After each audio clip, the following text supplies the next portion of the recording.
initial thoughts after this Panama game. I agree with everything you said. I thought the U.S. actually came out very flat. Mm-hmm. And that first penalty was a godsend. It was the correct call. Godoy committed 2 penalties on the same play, a foul and a handball.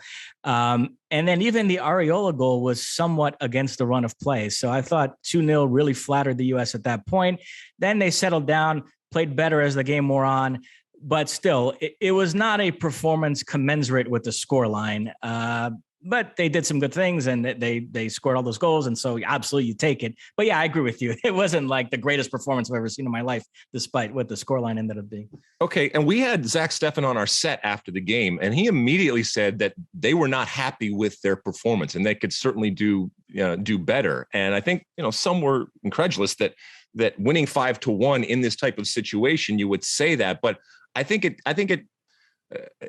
touches upon some of the things that you were talking about, in that while the scoreline was good, the overall performance, especially in those moments, and especially when it comes to Christian Pulisic, who I think the narrative out there is that this was a defining game, that this was when we finally saw the version of Christian Pulisic that we have all been craving.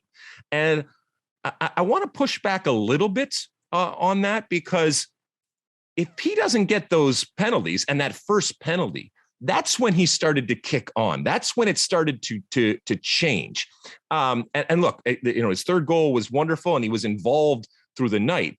But as I've been saying before, this is at times a reluctant star, and this is at times a star who we need to kickstart every once in a while. And thankfully, we have either individuals or, by the luck of the soccer gods, moments that kickstart him. I am worried about what happens when that moment or that person isn't there to do that, and he has to do it himself, and it doesn't come. And that burden that he has talked about and supposedly shed, and for a lot of people seem to have shed before our eyes against Panama, what happens when he finds out he hasn't quite shed that and it is still there? Is he able to throw it off going forward? So specifically about Christian Pulisic, my question is to you: do you think that it was as definitive and that he deserves what we are giving and the way that we are coloring this game relative to him? No, it was Pulisic. It was a microcosm of what I just said about the game as a whole, where the numbers afterwards look a bit more impressive than what it actually was. I will say that third goal, though, was magnificent.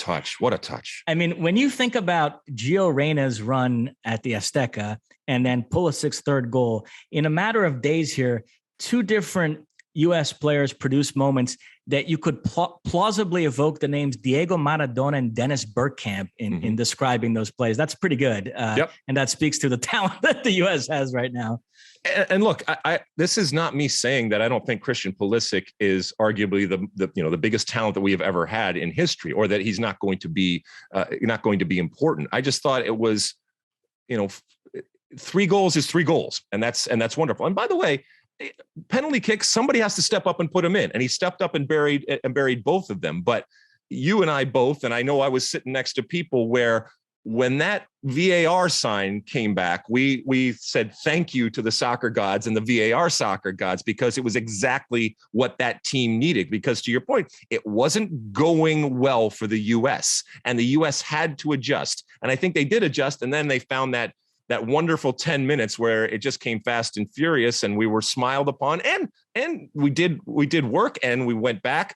Somebody turned to me in the middle of the game and said, for all of our talk of evolving and progress and identity and being more progressive in the way that we play, when it all came down to it, we were much more American, and we were that team that kind of absorbed some pressure and counter and set pieces and all that kind of stuff that we've talked about in the game. Now, I think that's an oversimplification of this team, but there is an element of that because of the way that Panama's set up, and because of a way that I think this team ultimately, whether they want to admit it or not, they kind of like that at times. It doesn't mean they can't play out of the back. It doesn't mean they can't do beautiful things, but there was an Americanness at times to this performance. But I do think the Mexico game on Thursday night reflected some of the evolution. Yes, that absolutely. was not your grandfather's U.S. team going into Azteca and holding on. Yep. So we saw both sides of that coin over this window so far. We certainly did. Look, Greg Berhalter and the players are going to say all the right things. There's still work to be done, and there is. This is where I think perspective is in order. And for a team that's very young and inexperienced, sometimes you don't have that perspective. We're talking about two players that were involved in the greatest failure in American soccer history in 2017 of not qualifying for the 2018 World Cup.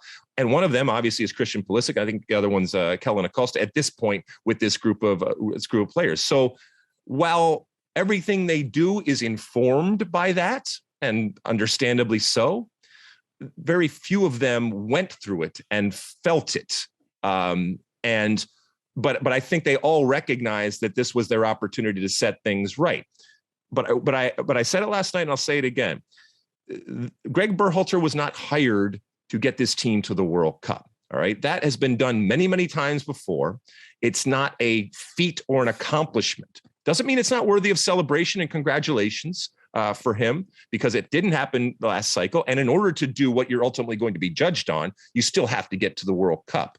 But I was saying that at times this team has brought a tear to my eye.